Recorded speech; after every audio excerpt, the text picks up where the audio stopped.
पूर्वज आजूबाजूला उभे म्हणून तर तुम्हाला तकलीफ नाही येते ना काही? काय काय काय पूर्वज उभे आजूबाजूला तकलीफ नाही येते ना काही त्यांच्यामुळे? मला दिसतच नाहीत ना. तुम्हाला दिसणार नाही पण मग क्या बा अघोर म्हणलं तर शून्य, ज्याला नाही मान सन्मानचं भीती ना, या लोकांशी मोह माया आपण म्हणतो याच्याशी काही येणं देणं. त्याच्यामुळं तो दुनियाला सोडून एक वेगळ्या दिशेला राहतो, एक एकांतात राहतो आणि त्याला एकांतात स्मशानशिवाय सोडून दुसरी जागा नाही. तुम्ही कुठली साधना कंप्लीट केलेली आहे? मी केली तर स्मशानकालीची केली, मुंजा साधना केली, बेलेंदियाची साधना केलेली, 4 महिने स्मशानात. जर कधी तुम्ही दशमहाविद्या पुसता ना, ते भूतकीत पोचायची गरजच नाही तुम्हाला. बाबा कालूरामला भेटले होते, तर कालूरामला भेटले होते तर तिथे कालूराम जे मानवी हड्डी राहते म्हणजे कपाल म्हणतो आपण त्याला, त्या कपालाला चेने खाऊ घालायचे. नाथपंथामध्ये बी स्मशानकाली पूजताय, स्मशानकाली पूजता ठीक आहे, चांगलं आहे मला, पण तुम्ही स्मशानकाली पूजताय तर तिथे बी तुम्ही नाथ संप्रदायामधून सात्विकमध्ये राहून तुम्ही स्मशानामध्ये तामसिक भोग लावताय. मी असे किती किस्से बघितले. तर तुम्ही ते नका करू. तुम्हाला स्मशानकाली पूजायची, तुम्ही सात्विक पद्धतीने पूजा. मग तुम्ही आता जसं म्हणले की स्मशानकाली काय मग देव आहे की प्रेत आहे? सपोज तुम्ही साधना वगैरे केली, साधना झाल्याच्या नंतर तुम्ही महाकाली सिद्ध केली, महाकाली तुम्हाला सिद्ध झाल्याच्या नंतर असे कुठल्या गोष्टी आहेत ज्या तुम्ही महाकाली सिद्ध झालेल्या महाकालीपासून तुम्ही करू शकता? सर्वच गोष्टी जातात त्याच्यामध्ये. काय स्पेसिफिक सांगा. काय स्मशान साधना कशी केली जाते? स्मशान साधना शक्यतो रात्री 12 ते 3च चालते. त्या दिवशी स्मशान पूजावं लागतं. 64 योगिनीचा वेगवेगळा भोग, 52 बिराचा वेगवेगळा भोग, 56 कलव्यांचा वेगवेगळा भोग, महाकालीचा वेगळा भोग, एवढा भोग द्या ना. तर जय श्री महाकाल. जय श्री महाकाल दादा. सर्वात पहिला प्रश्न, तुमचा आगोर संप्रदायात किंवा आगोर पंथात कशी तुमची एंट्री झाली? पहिले तर मी माझ्या गुरुला नमन करतो. गुरूंला आदेश, बाबा किनारामजीला आदेश. ज्या गुरूंमुळे मी या क्षेत्रामध्ये आलो त्यांचे माझ्यावर खूप उपकार आहे. मुळात एक डाऊनफॉल आला होता माझ्या लाईफमध्ये आणि गॉड गिफ्ट बी म्हणता ना, असं काहीतरी माझ्या भोवती घडलं की ते एकदम वेगळ्या पद्धतीने. त्याच्यामुळे ना मी ना अघोर संप्रदायामध्ये म्हणजे गॉड गिफ्ट बी भेटलं, त्यामुळं डाऊनफॉल बी येऊन गेला. गुरु भेटले, गुरुच्या सान्निध्यात गेलो, तिथून खूप काही माझं चांगलं झालं. गुरूंनी योग्य मार्ग दाखवला, त्यानंतर माझ्या गुरूंनी मला योग्य दिशा दिली. तर मग मी विचार बी केला त्याच्यावर, त्यामार्फत मी आज अघोर मार्गामध्ये आलो ना. आज जे काही बसेल ते माझ्या गुरुची मेहर उपकार मानते म्हणून मी इथं बसेल. तुमच्या गुरुबद्दलच 2 शब्द सांगा मग. आणि तुम्ही आता नाव घेतलं बाबा किनारामजी बद्दल क्वचितच लोक आहेत ज्यांनी ऐकलेलं आहे का बाबा किनारामजी कोण होते. जसं आपण उज्जैनचे बमनाथजी महाराज, त्यांच्याबद्दल जवळपास सर्वांनी त्यांचं नाव वगैरे ऐकलेलं. तर बाबा किनारामजी कोण होते आणि त्यांच्याबद्दल थोडीशी माहिती द्या. बाबा किनारामजी म्हणजे स्वयं एक देवी अवतार होते. ते लहानपणी म्हणजे जेव्हा ज्यांचा जन्म झाल्यानंतर 3 दिवस ते रडत नव्हते की काही बोलत नव्हते. भगवान विष्णू, महेश आणि ब्रह्म हे 3 जण पृथ्वीवर आले मानवी अवतार. तेव्हा त्यांना बाबांच्या कानामध्ये काहीतरी मंत्र दिला. तेव्हा बाबा किनारामजीला म्हणले की लहान लेकरावानी वा. मग तेव्हा जाऊन बाबा किनारामजी रडायला लागले. मग तिथून बाबा किनारामजीचा प्रवास झाला. मग तिथून बाबांनी जप तप हळूहळू मोठे होत गेले. त्यांना कळायला लागलं, जसं जसं कळत चाललं तसं महादेवाची सेवा करायला लागले. महादेवाची सेवा करता करता अघोर संप्रदायामध्ये आले. अघोरी होते ते. त्यांना स्वयं गुरुदेव दत्तांनी काशी ह्या ठिकाणी कानमंत्र दिला. मग तिथून बाबांचं या अघोर मार्गात पुढं प्रचार प्रसार चालू झाला. बाबाचं म्हणलं गेलं तर 12 वर्षाच्या असताना बाबाचं बळजबरी घरच्यांनी लग्न लावून दिलं. तर दुसऱ्या दिवशी बाबांची बायको डेट होणार होती, एक्सपायर होणार होती. म्हणजे त्या बंधाने त्यांना माहीत होतं. हां, डेट होणार होती, त्यांना माहिती होतं. तर मग बाबा किनारामजींनी आदल्या दिवशी दूध आणि भात खायची अपेक्षा व्यक्त केली. तर मग आजूबाजूच्यांना असं वाटलं की बाबाने अशी का अपेक्षा केली. हम्म.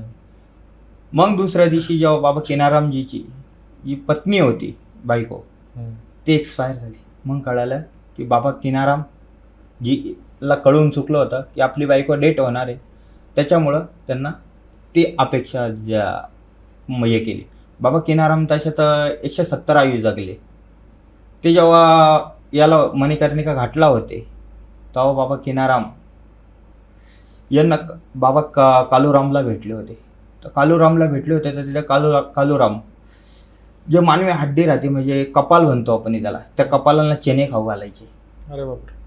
चेने खाऊ घालायचे. तर मग तिकडे बाबांनी बघितलं की हा काय करतोय इथं, तर हा काय करतो तर ते बघितलं. मग तिकडे गेले बाबा केनारामजीनी त्या जे मानवी हे होते कपाल, त्यांना दगड बनवला. मग ते बोलले की कोण आहात तुम्ही? मग बाबा केनारामजी बोलले मी संत, तुझ्यासारखं साधू संत आहे, म्हणजे नॉर्मल याच्यामध्ये सांगितलं. मग तेवढ्यात एक डेड बॉडी वाहत चालली होती पुढं आपल्या काशीमध्ये. तर बाबा केनारामजींनी त्या डेड बॉडीला बोलवून घेतलं आणि तिला जीवित करून तिला घरी पाठवलं. मग बाबा कालूरामने मासा खायची अपेक्षा केली. तर मग केनारामजी तिथे बसले. केनारामजीने माता गंगा मैया का प्रार्थना केली की आप मुझे एक मच्छी दो.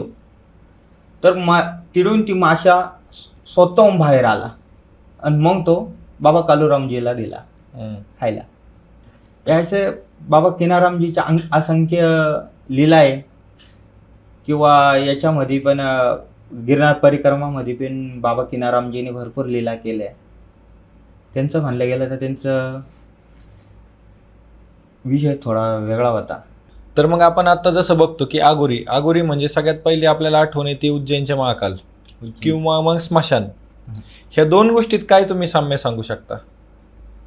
स्मशान म्हणलं गेलं तर स्वयं महादेवाचं स्थान. तिकडे स्वयं महादेव सगळ्यात जास्त पवित्र जागा. स्मशान म्हणलं तर असंख्य शक्तींनी घेरलेलं आहे. त्यासारखी पवित्र जागा कुठत नाही. कारण की जिथं जर का पंचमहाभूतांनी शरीर बनलेल्याला मोक्ष भेटू शकतं, बरोबर, तर ते किती पवित्र स्थान असेल. बरोबर. आणि तुम्ही जसं आता मला प्रश्न केला की उज्जैनचे महाकाल कोण आहे, महाकालांसारखा मोठा अघोरी कोण असणार हो. महाकालमध्ये सगळ्यात मोठे अघोरी शमशान में, ते तुम्ही ऐकलं बी असेल, शमशान में सबसे बड़ा बैठा हुआ अघोरी आज उज्जैन का महाकाल बन के बैठा है. त्यांच्यापेक्षा मोठा अघोरी कोण असणार. आणि धरलं स्मशान तर स्मशानाला लोक घाबरतात. आता सत्य तर हेच, प्रत्येक जणाचा मृत्यू होणार आहे आणि प्रत्येक जण तिथे जाणार आहे. का स्मशानला घाबरायचं? स्मशान काय हे तर ओळखा पहिले तुम्ही. जिथं तुमचा अंत आहे तिथं तुम्ही जाणारच आहे. त्याला घाबरून अर्थ नाही काय. शेवटी सगळ्यांचं तिथंच मृत्यू आहे, तिथंच जाणार आहे. आता तुम्ही जसं म्हणले की सामान्य लोक स्मशानाला घाबरतात, तर स्मशान साधना करताना लोकांचा गैरसमज असतो की स्मशान साधना करणारे लोक आगोरी असतात किंवा तांत्रिक असतात. ह्या दोन्हीत तुम्ही कसं सांगणार की स्मशान साधना ही का केली जाते? स्मशान साधना याच्यासाठी केली जाते किंवा अघोर म्हणलं तर शून्य, ज्याला नाही मान सन्मानचं भीती, ना या लोकांशी मोह माया आपण म्हणतो याच्याशी काही येणं देणं. त्याच्यामुळं तो दुनियाला सोडून एक वेगळ्या दिशेला राहतो, एक एकांतात राहतो. आणि त्याला एकांतात स्मशानशिवाय सोडून दुसरी जागा नाही. बरोबर.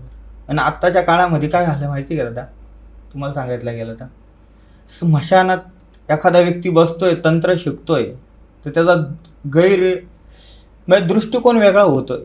तो दृष्टिकोन पहिले बदला. तो का बसतोय, तो कोण आहे, तो कशासाठी बसतोय हे बी समजून घ्या ना. बरोबर.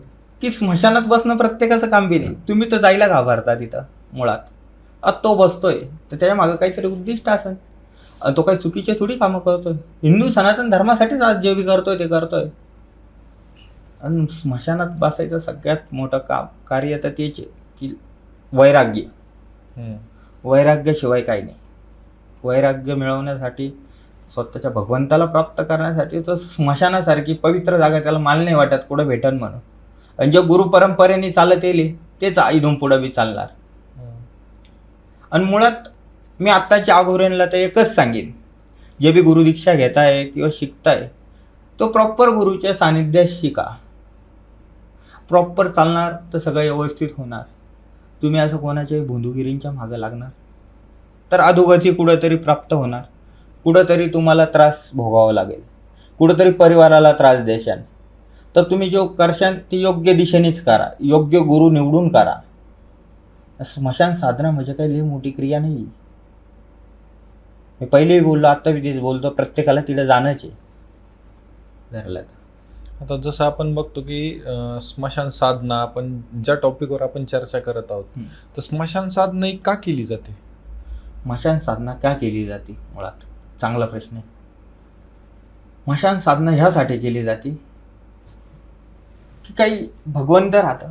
आपण जसे धरले स्मशानकाली, तिला तुम्ही तर घरामध्ये तर नाही पुजू शकत. तिचे भोग राहता, काही काय प्रक्रिया राहते, ती तुम्हाला तिथंच करणं आहे. घरामध्ये केलं तर कुठं ना कुठं तुमच्या आईत होणार. त्याच्यामुळे जे स्मशानातल्या साधना त्या स्मशानातच केलेली योग्य राहील माझ्या हिशोबाने. पण का, म्हणजे काय गरज काय त्या गोष्टीची? गरज काय तर आता म्हणलं गेलं तर गरज त्यासारखं पवित्र स्थानच कुठं नाही. स्मशानातली साधना आहे जिथं. नाही, माझं ते म्हणणं नाही. माझं काय म्हणणं आहे की स्मशान साधने करून आपण काय करतो, एखादी सिद्धी उठवतो, महाकालीला प्राप्त करतो, आपण एखादा कच्चा कलवा वगैरे प्राप्त करतो, एखादा मुंजा वगैरे सिद्ध करतो. पण त्याची गरज काय? आजकाल जग कुठं चाललंय, वेगळ्या याच्यावर चाललंय, जग चंद्रावर चाललंय. तर ह्या साधनांची आजच्या युगात गरज काय? या साधनांची आजच्या युगात गरज मानल्या गेली तर दादा, आपलं जे हिंदू सनातन धर्माच्या परंपरेने आज जो आघोर मार्ग चाललाय तो कोणीतरी पुढं न्यायला पाहिजे. हा पण दृष्टिकोन येतो, बरोबर. आणि ह्या साधना चांगल्या आहे, वाईट नाही. या लोकांच्या जनकल्याणासाठीच आहे स्मशानामध्ये केलेलं, बरोबर. तर मग असा विषय हा की तुम्ही स्मशानात जी साधना करताय, जी मिळवताय, जे प्राप्त करताय जो भगवंत, तो तुम्ही जनकल्याणासाठी उपयोग पाडू शकता. जेणेकरून एखाद्याच्या घरात काय बाधा असली, एखाद्याची लक्ष्मीबंधन असेल, या गोष्टीसाठी तुम्ही उपयोग करू शकता. पण आजकाल काय आलं का स्मशान साधना केली की त्याचा दुरुपयोग होतोय, तो करू नका. मुळात स्मशानातून करताय ना जे क्रिया तर ते योग्यच करा, माझ्या दृष्टिकोनाने बोलतो. ज्या गुरु परंपरेने चालत येईल, गुरु तर चांगलं वाईट दोन्ही शिकवणार, पण आपल्या हातात ते काय करायचं. आणि गुरु कधी वाईट शिकवित नाही मुळात, पण गरज पडली तर त्याचा वापर करा. पण जिथं गरज नाही तिथं तुम्ही वापर करता येतं ते कुठंतरी गुरुला तुम्ही शारीरिक दंड देताय. कारण की जे एखादा चेला म्हणतो आपण, चेलाने जर कधी केलं तर गुरुला भोगावं लागतं. त्याच्यामुळे अशीच क्रिया करा की जे करून तुम्ही मोक्षाला प्राप्त व्हाल. स्मशान साधना कशी केली जाते? स्मशान साधना केली कशी जाते? स्मशान साधना शक्यतो रात्री 12 ते 3च चालते. त्यासाठी स्मशान पूजावं लागतं. जे गुरुनी मंत्र दिलेले राहतात, जो तंत्र मंत्र यंत्र आपण म्हणतो ते चालवले जाते. कोणची तरी शक्ती आपल्याला जागृत करायची राहते स्मशानामध्ये. त्याच्यासाठी आपण स्मशान क्रिया करतो. कारण की जेव्हा तुम्ही ती साधना कंप्लीट करीत नाही स्मशानात बसून, तेव्हा ती शक्ती तुमच्या समोर येत नाही. आणि मुळात शक्ती बी समोर आली तर त्या शक्तीचे ना तुम्ही ना सामना करायचा शिका. मुळात आजचं काय होतं माहिती का, एखादी शक्ती दिसली की माणूस घाबरतो. घाबरला का तिला विषय संपून जातो. तर मग तुम्ही जर कधी गुरुच्या परंपरेनुसार चालताय, गुरुच्या तुम्हाला मंत्रतंत्रावर भरोसा आहे, तर तुम्ही ती स्मशान साधना जी राहती 41 दिवसाची, कोणाची 21 दिवसाची किंवा 11 दिवसाची, अशी जी साधना राहती तरच कंप्लीट करू शकणार. तुम्हाला जर तुमच्या गुरुच्या शब्दावर किंवा तुमच्या गुरुच्या मंत्रांवर जे देईल त्याच्यावर विश्वास नाही तर तुम्ही स्मशान साधना कधी कंप्लीट करू शकता. मुळात भीती काढायचा प्रश्न आहे. भीती नको आहे मनामध्ये. तुम्ही कुठली साधना कंप्लीट केलेली आहे? मी केली तर स्मशानकालीची केली, मुंजा साधना केलेली. अजून धरलं तर आपलं बेलेंदिया, मुळात इम्पॉर्टंट बेलेंदियाची साधना केलेली 4 महिने स्मशानात. बेलेंदिया काय? बेलेंदिया एक असा 1.5 फुटासारखाच प्रकार आहे. पाताळातली शक्ती ती. त्याची प्रॉपर तारीखेने चाललं तर 4 महिन्याची विधी राहते, 4 महिन्याची साधना राहते.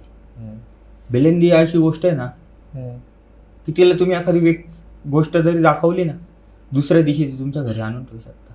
बर. पण मग ते बेलेंदिया चांगल्यासाठी बी वापरल्या जाते, वाईटासाठी बी वापरल्या जाते. ती बेलेंदिया जी साधना आहे ना, प्रत्येकाला शक्य नाही.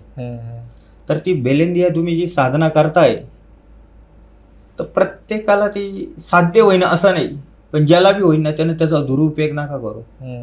बेलेंदियाकडून चांगले कामं करून घ्या तर चांगलंच होणार. चांगले काम म्हणजे नेमकं कसे कसे?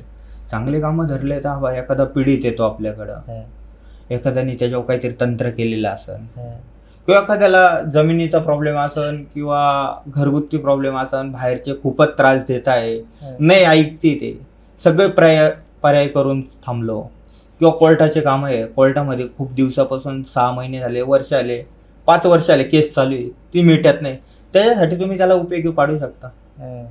पण मग त्याची साधना योग्य करा, त्याचा वापर योग्य करा. जसं आता काही जण म्हणतात कर्णपिशाचिनी 41 दिवसाची साधना राहते, ती बी होती सिद्ध, असं नाही का होत नाही, पण तुमच्यावर तुमचा ओरा तसा पाहिजे. मुळात मी म्हणतो तुम्हाला, जर कधी तुम्ही दशमहाविद्या पुसता ना, ते भूतकीत पोचायची गरजच नाही तुम्हाला. दशमहाविद्या काय? दशमहाविद्या म्हणले तर मा तारा, मा बगलामुखी, मा कामाख्या, ह्या ज्या आपल्या दशमहाविद्या आहे, दशमहाविद्या सगळ्यात मोठे शक्तिपीठ आहे. हे पूजा, हे भूत पूजणार तर भूताच्या याला जाणार, प्रेत युनीला जाणार, प्रेत पूजणार तर प्रेतच बांधणार तुम्ही, आणि कुठेतरी तुम्ही देव पूजणार तर देव बांधणार, देव मार्गाला जाणार. तर अशीच साधना करा माझ्या मते, की तुमच्यामुळं तुम्ही गेल्यानंतर तुमच्या पिढीला तकलीफ नको, किंवा तुमच्या पूर्वजांना तकलीफ नको, जे पित्र म्हणतो आपण, अशीच साधना करा. मग तुम्ही आता जसं म्हणले की स्मशानकाली काय, मग देव आहे की प्रेत आहे? स्मशानकालीत आधी माया, आधी शक्तीची सोय, सर्व काही येते, तिच्या पुढं सगळं काही संपतं. नेमकं स्मशानकाली काय, त्याच्याबद्दल थोडंसं सविस्तर सांगा. स्मशानकालीने जेव्हा रक्तबीज मारला होता, रक्तबीजाला मारल्यानंतर जिथं जिथं रक्तबीजाचे रक्त सांडायचं, तिडं प्रत्येक जागून रक्तबीज उत्पन्न व्हायचं. तर जेव्हा रक्तबीजाचे धड मुंडकं उडवलं होतं, तर तिने ते रक्त पूर्ण पिली होती, तर तिचा क्रोध शांत होत नव्हता. मग ती आली महादेव सोयम आले तिचा राग शांत करण्यासाठी. त्यांचा राग शांत झाला, त्यानंतर ते निघाल्या तिथून बंगालला होत्या, बंगालमधून कलकत्त्याहून त्या स्मशानात गेली, तिथं बसल्या, तिथं बसून त्यांना शांत झाली. तर जसं तुम्ही आता म्हणले महाकाली किंवा स्मशानकाली, याची साधना कशी केली जाते? स्मशानकालीची साधना मुळात तुम्ही साधना कोणची करता, ही स्मशानकालीची साधना वेगळी, महाकालीची साधना वेगळी. आता तुम्ही स्मशानकालीची साधना करताय तर स्मशानकालीचा भोग वेगळा आहे.